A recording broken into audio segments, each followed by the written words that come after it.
There's a chart I saw recently that I can't get out of my head. A Harvard business professor and economist asked more than 5,000 Americans how they thought wealth was distributed in the United States. This is what they said they thought it was. Dividing the country into 5 rough groups of the top, bottom, and middle 3 20% groups, they asked people how they thought the wealth in this country was divided. Then he asked them what they thought was the ideal distribution. And 92%, that's at least 9 out of 10 of them, said it should be more like this. In other words, more equitable than they think it is. Now that fact is telling, admittedly, the notion that most Americans know that the system is already skewed unfairly. But what's most interesting to me is the reality compared to our perception. The ideal is as far removed from our perception of reality as the actual distribution is from what we think exists in this country. So ignore the ideal for a moment. Here's what we think it is again. And here is the actual distribution. Shockingly skewed. Not only do the bottom 20% and the next 20%, the bottom 40% of Americans barely have any of the wealth. I mean, it's hard to even see them on the chart. But the top 1% has more of the country's wealth than 9 out of 10 Americans believe the entire top 20% should have. Mind-blowing. But let's look at it another way, because I find this chart kind of difficult to wrap my head around. Instead, let's reduce the 311 million Americans to just a representative 100 people. Make it simple. Here they are. Teachers, coaches, firefighters, construction workers, engineers, doctors, lawyers, some investment bankers, a CEO, maybe a celebrity or two. Now let's line them up according to their wealth. Poorest people on the left, wealthiest on the right. Just a steady row of folks based on their net worth. We'll color code them like we did before based on which 20% quintile they fall into. Now let's reduce the total wealth of the United States, which was roughly $54 trillion in 2009, to this symbolic pile of cash. And let's distribute it among our 100 Americans. Well, here's socialism, all the wealth of the country distributed equally. We all know that won't work. We need to encourage people to work and work hard to achieve that good old American dream and keep our country moving forward. So, here's that ideal we asked everyone about. Something like this curve. This isn't too bad. We've got some incentive, as the wealthiest folks are now about 10 to 20 times better off than the poorest Americans.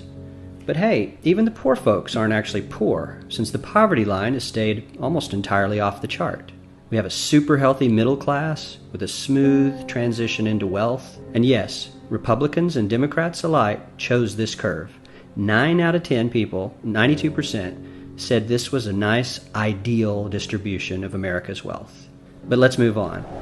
This is what people think America's wealth distribution actually looks like. Not as equitable, clearly, but for me, even this still looks pretty great. Yes, the poorest 20 to 30% are starting to suffer quite a lot compared to the ideal, and the middle class is certainly struggling more than they were, while the rich and wealthy are making roughly 100 times that of the poorest Americans, and about 10 times that of the still healthy middle class. Sadly, this isn't even close to the reality.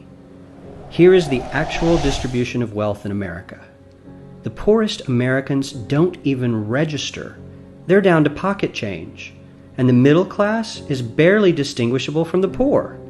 In fact, even the rich between the top 10 and 20 percentile are worse off. Only the top 10% are better off. And how much better off? So much better off that the top 2 to 5% are actually off the chart at this scale. And the top 1%, this guy, well, his stack of money stretches 10 times higher than we can show. Here's his stack of cash, restacked, all by itself. This is the top 1% we've been hearing so much about. So much green in his pockets that I have to give him a whole new column of his own, because he won't fit on my chart. 1% of America has 40% of all the nation's wealth. The bottom 80%, 8 out of every 10 people, or 80 out of these 100, only has 7% between them. And this has only gotten worse in the last 20 to 30 years.